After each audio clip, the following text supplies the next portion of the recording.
बुद्धिमान व्यक्ति ये 7 बातें किसी को नहीं बताते। 7 things to keep private Buddha story. धीरे बोलो, कोई सुन ना ले।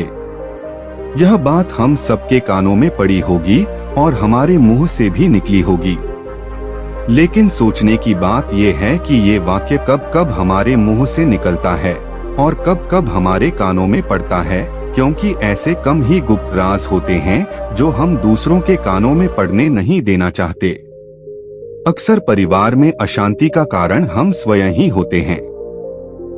हम इस बात को देख पाए भले ना देख पाए, पर ये असल सत्य है, क्योंकि जाने अनजाने मूर्खतावश हम खुद ही अपनी वो बातें दूसरों को बता देते हैं जो हमें कभी नहीं बतानी चाहिए।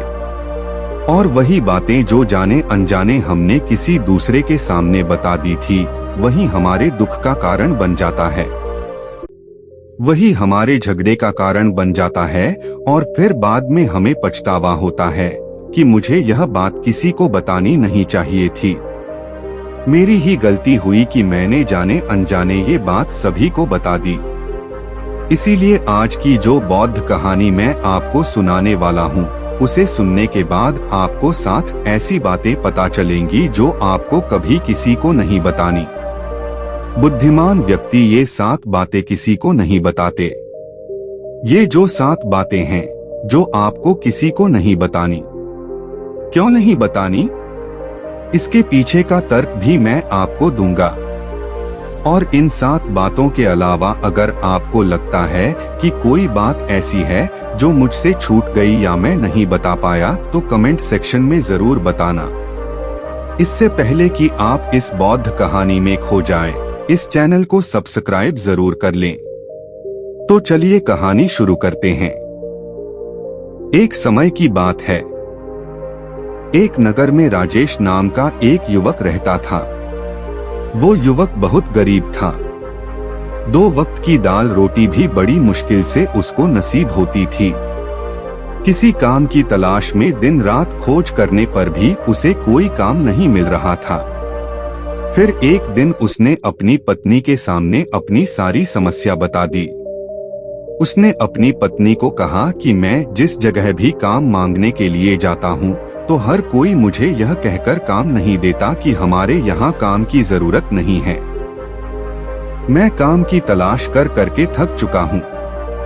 मुझे समझ नहीं आता कि मैं तुम लोगों का पेट कैसे भरूंगा, अपने बच्चों को कैसे पालूंगा, और ये चिंता मुझे दिन रात खाए जा रही है।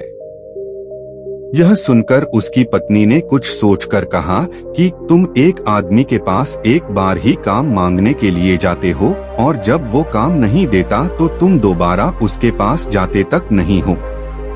अगर तुम्हें उनसे काम लेना है तो तुम्हें हमदर्दी जतानी होगी, तुम्हें उनसे हमदर्दी हासिल करनी होगी, अपनी गरीबी दिखानी होगी, ताकि वो लोग तुम्हारी मजबूरी समझकर तुम्हें काम पर रख लें।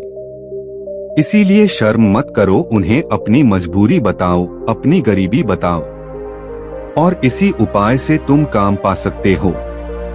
ये बात राजेश के मस्तिष्क में बैठ गई और अगले दिन काम मांगने के लिए वो उसी सेठ के पास जा पहुंचा, जहां पर वो पिछले दिन काम मांगने के लिए गया था। लेकिन इस बार उसने हाथ जोड़कर उस सेठ से प्रार्थना की, उससे विनती की कि वो बहुत गरीब है और उसे काम की बहुत आवश्यकता है। वो जो कुछ भी उसे देंगे उसमें संतुष्ट हो जाएगा, पर कृपया करके मुझे अपने यहाँ काम पर रख लें। उसकी ये हालत देखकर उस सेठ ने उसे अपने यहाँ काम पर रख लिया। वो रोज वहाँ पर काम पर जाने लगा। अंदर ही अंदर वो खुश तो था कि उसे काम तो मिला, लेकिन उसे वेतन दूसरे लोगों से कम मिलता था। वही काम जो दूसरे लोग कर रहे थे, उन्हें ज्यादा वेतन मिल रहा था और इसे कम वेतन मिल रहा था। जब इस बारे में उसने अपने सेठ से कहा, तो सेठ ने कहा कि देखो भाई, तुम्हें काम की जरूरत थी, मैंने तुम्हें काम दिया, मेरा धन्यवाद करने की बजाय तुम मुझसे शिकायत कर रहे हो। ये सुनकर राजेश वहीं पर चुप हो गया। बात कहीं ना कहीं सत्य थी।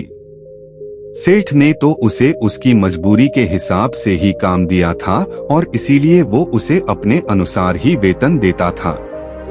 लेकिन धीरे धीरे उसने ये बात अपने सगे संबंधियों और अपने दोस्तों को भी बताना शुरू कर दी कि उसका सेठ कैसा आदमी है और उसे कितना वेतन देता है। समय बीतता रहा और राजेश पूरी लगन के साथ अपना काम करता रहा, लेकिन अब परिस्थितियां बदलने लगी थी। सेठ अब राजेश से दूसरे लोगों से ज्यादा काम लेता था और उसे कम वेतन देता था। यह बात राजेश के मन को बहुत खलती थी। वो दूसरों से ज्यादा मेहनत कर रहा है और उनसे कम वेतन पा रहा है। इससे उसके आत्मसम्मान को बहुत गहरी चोट पहुंची। अब धीरे धीरे उसका मन अपने काम से हटने लगा। उसका मन काम में लगता ही नहीं था।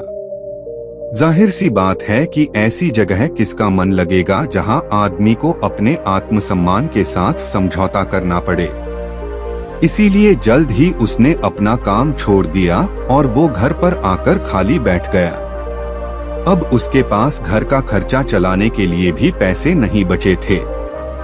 इसीलिए उसने अपने सगे संबंधियों और अपने दोस्तों से सहायता मांगना शुरू की, लेकिन उसके दोस्त उसके सामने तो उसे दया का पात्र समझते थे, उसे दिलासा देते थे, लेकिन पीछे से उसका मजाक उड़ाते थे। वो कहते हैं कि कितना बेवकूफ है, सेठ ने इतना काम लिया और बेचारे को पैसे भी नहीं दिए। अरे हम इसको पैसे दे दे तो ये कल हमारा भी पैसा वापस कर पाएगा।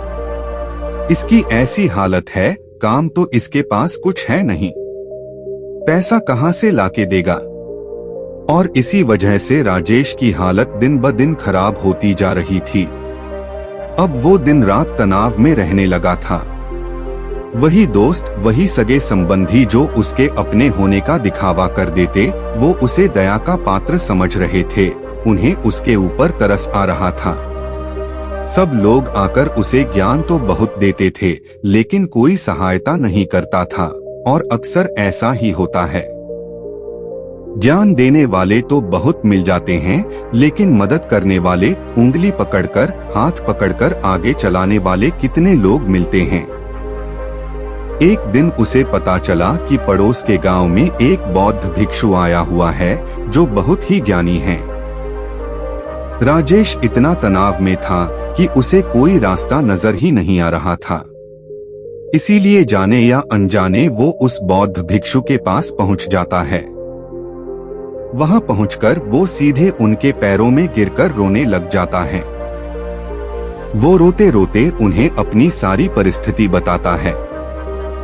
उसे बताता है कि किस तरह उसके सेठ ने उसका फायदा उठाया और उसके सगे संबंधी उसके साथ कैसा व्यवहार रखते हैं। सारी बातें सुनकर बौद्ध भिक्षु ने उसे चुप कराते हुए कहा कि बेटा, ये सारी समस्याएं तुम्हारी बुद्धिहीनता, तुम्हारी मूर्खता के कारण उत्पन्न हुई है। अगर तुम्हारे अंदर विवेक होता तो इनमें से एक भी समस्या तुम्हारे मन को दुखी नहीं कर सकती थी, लेकिन तुमने अपने अविवेक के कारण, अपनी मूर्खता के कारण खुद ही अपने रास्ते में कांटे बिछा दिए। आज मैं तुम्हें 7 बातें बता रहा हूँ जो भूलकर भी किसी को मत बताना, और इन बातों का अनुसरण करते हुए तुम बाहर से मिलने वाले दुखों को दूर कर सकते हो जो बेवजह दुनिया की वजह से तुम्हारे अंदर पनपते हैं। पहली बात जो किसी को नहीं बतानी चाहिए वो है अपनी मजबूरी।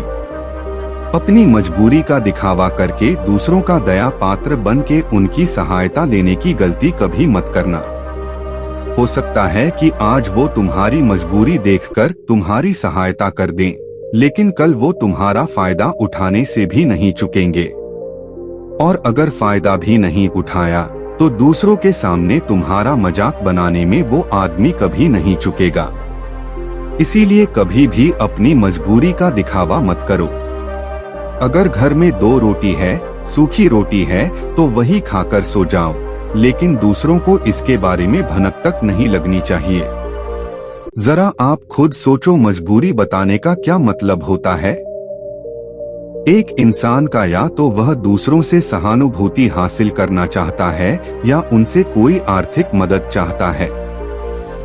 लेकिन अगर दोनों ही परिस्थितियां आप देखें तो दूसरा आदमी आपका फायदा उठाने से नहीं चुकेगा, और अगर वो फायदा नहीं भी उठाएगा तो अपनी नजर में तो वो आपको मूर्ख ही समझेगा, बेवकूफ समझेगा, और दूसरों के सामने आपका मजाक तो जरूर बनाएगा।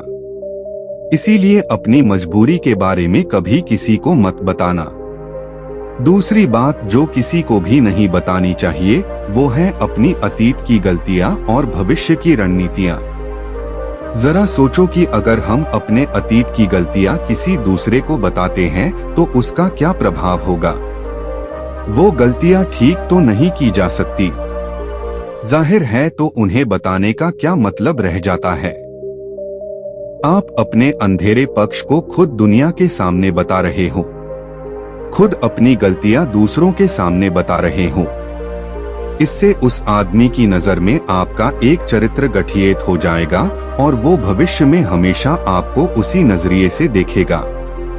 इसलिए किसी भी आदमी की नजर में अपना चरित्र गठित मत होने दो। और जरा सोचो कि आप व्यर्थ में ही अपने भविष्य की रणनीतियां दूसरों के सामने बता रहे हो। जो लोग आपके काम का हिस्सा ही नहीं है, उनके सामने अपनी भविष्य की रणनीतियां, अपनी डींगे हाँकने का क्या फायदा। वो लोग आपकी सहायता तो नहीं करेंगे, लेकिन आपकी भविष्य की रणनीतियों में बाधा जरूर बन सकते हैं।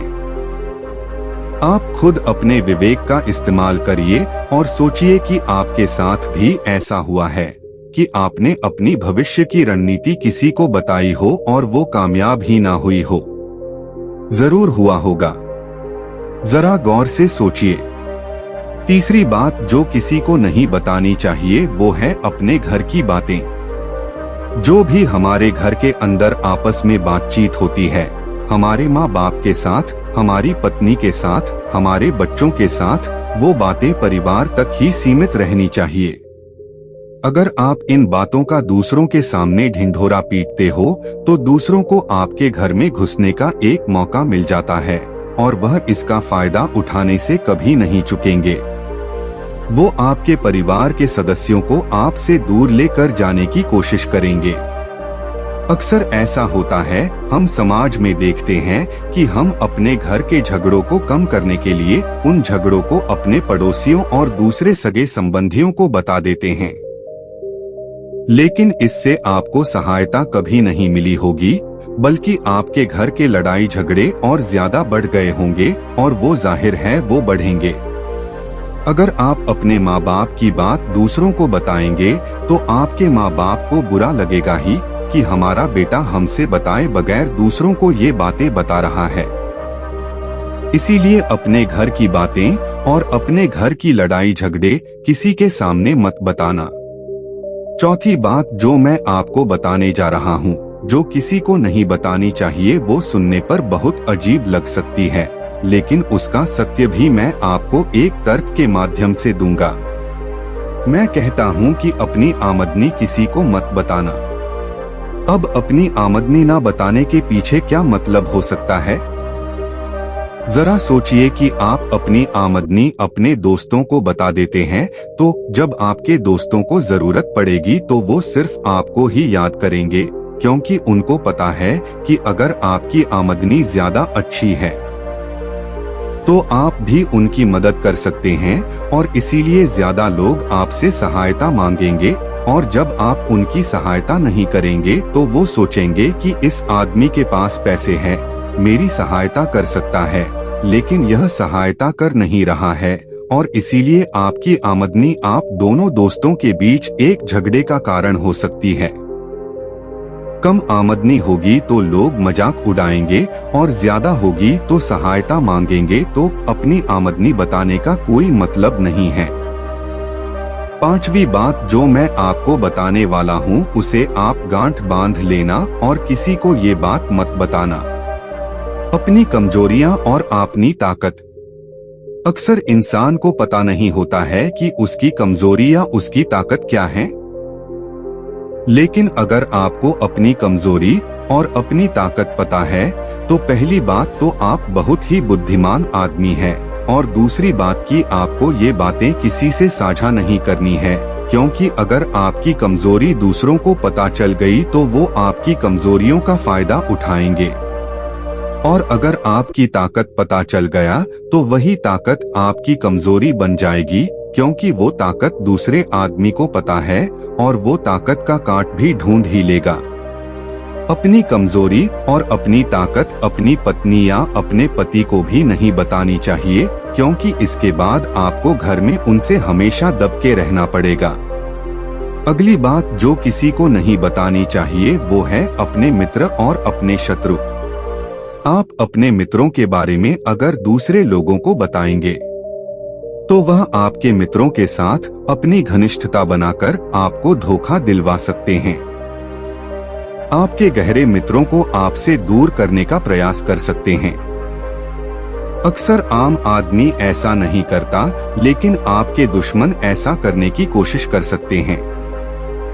और दूसरी तरफ आपके शत्रु का भी किसी को नहीं पता लगना चाहिए, क्योंकि आज जो आपका मित्र है अगर कल वो आपका दुश्मन हो गया तो वो आपके दुश्मन के साथ ही मिलकर आपको परास्त कर सकता है, आपको धोखा दे सकता है।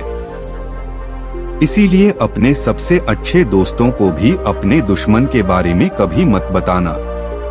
अगली और आखिरी बात कहना चाहता हूँ कि जब तुम दान करते हो तो दान के बारे में भी किसी को मत बताना, नहीं तो दान करना व्यर्थ हो जाता है, बेकार हो जाता है।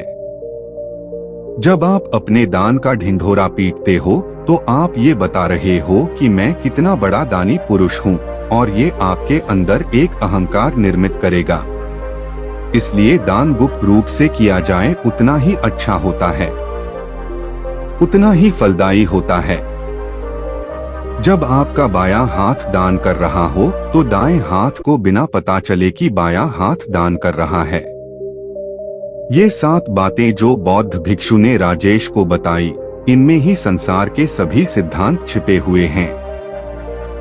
इन बातों का अनुसरण करते हुए आप अपने घर में सुख शांति बना सकते हैं और घर के झगड़े हमेशा के लिए दूर कर सकते हैं। आप इन बातों के बारे में अपने विवेक से भी सोचेंगे तो आपको यह बातें सच मालूम पड़ेंगी। हमारा कहानी सुनाने का मकसद यही है कि आपका विवेक जागृत हो। आप खुद उन बातों के बारे में सोचे जो हम आपको बता रहे हैं, और अगर हम गलत है तो आप कमेंट सेक्शन में वो बात जरूर बताएं जिस पर हम गलत हैं, और इनके अलावा भी अगर आप कुछ जानते हैं तो उन बातों को भी कमेंट सेक्शन में जरूर डालें। तो दोस्तों, कैसी लगी आपको ये कहानी? कमेंट सेक्शन में जरूर बताना। तो मिलते हैं अगली कहानी में, तब तक के लिए अपना ख्याल रखें।